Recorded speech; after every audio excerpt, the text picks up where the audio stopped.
I'd like to start by saying thank you for inviting me to speak.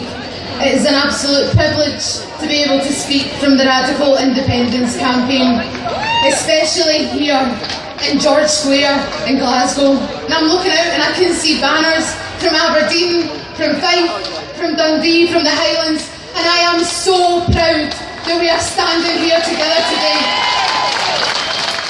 Because here in this place, Scotland has a long and proud tradition of standing up for what's right. Nearly 100 years ago in this place, ordinary men and women stood face to face against tanks sent to crush them in their fight for the 40-hour working week. This is the place where we opposed the illegal war in Iraq.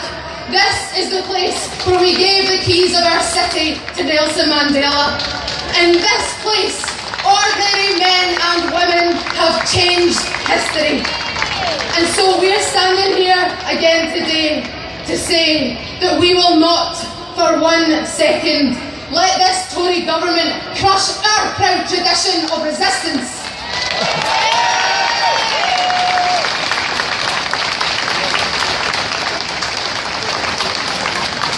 The new government was sworn in only around 5 weeks ago, and so far we have only glimpsed their plans for the next 5 years. And it is 5 years of extremism. The world we've seen so far, the dark world of the bedroom tax, the welfare cap and food banks, will pale in comparison to what they have in store. Jean Freeman is absolutely right. Austerity is about political choices, and the Tories are choosing to make workers, the unemployed, the sick and the disabled pay for a crisis of the banks and the financiers in the City of London. Not one cut is necessary.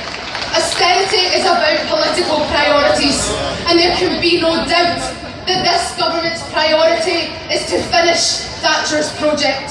She will seem like a tame leader by the time 2020 comes if we don't act now. Their priority is maintaining the privilege of the undeserving rich, the real scoundrels in our society, the Windsors and Buckingham Palace, the MPs awarding themselves a pay rise, the bosses paying poverty wages and making profits.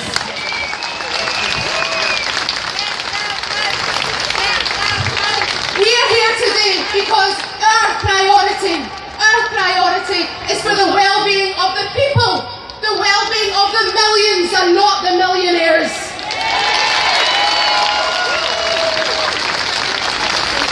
Austerity is an attack on democracy as well as our living standards. In the next 5 years, the Tories will try to hollow out our trade union movement. They will try to ban our right to strike. Trade union rights are human rights, and no British government has the right to take them from us.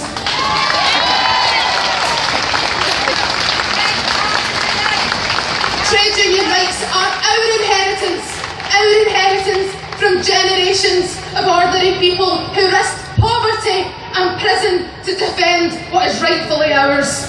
And we are here today because, like those people that have gone before us, we are ready to stand up and defy the government once more for what is right. At the general election, Scotland rejected austerity at the ballot box. So we've told Westminster that the Tory cabinet have no mandate for cuts in our eyes. But it can't end there. And now we are taking our defiance to the streets because we know justice isn't going to be handed out by the rich and powerful, it's going to be seized from below by the people. And I know that sometimes when we see what they have in store for us, that the road ahead can seem really dark and difficult. But I'm confident that there is real hope, a renewed hope that we can fight this government down. Because over the last 2 years, Scotland has changed forever. We know that austerity is project fear on a global scale.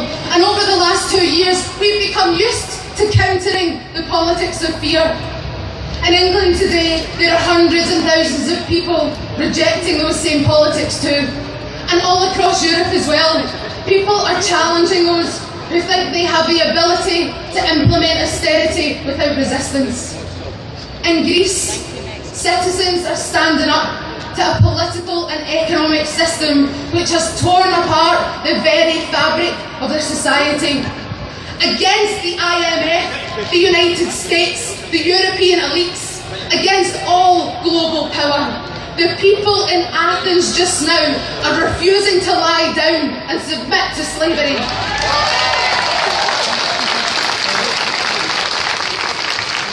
And if we can show just a fraction of their heroism against their own elites, against the Bullingdon Boys Club in Westminster, we can be sure that that government will not last.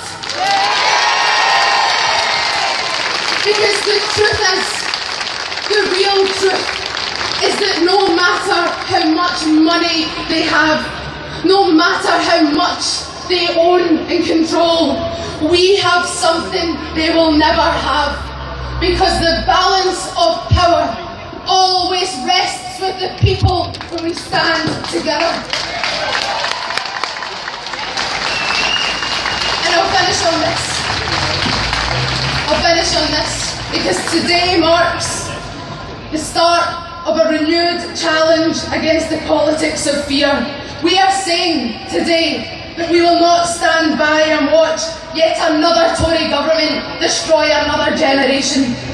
And although we've protested before, although we've demonstrated before, we know that something is different this time. Our spirit of resistance in this square, our spirit of defiance is stronger than it's ever been. I still believe that another Scotland is possible. I still believe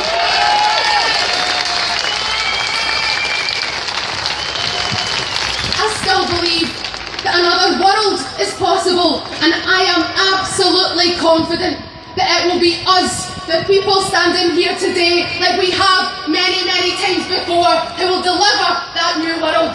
Thank you.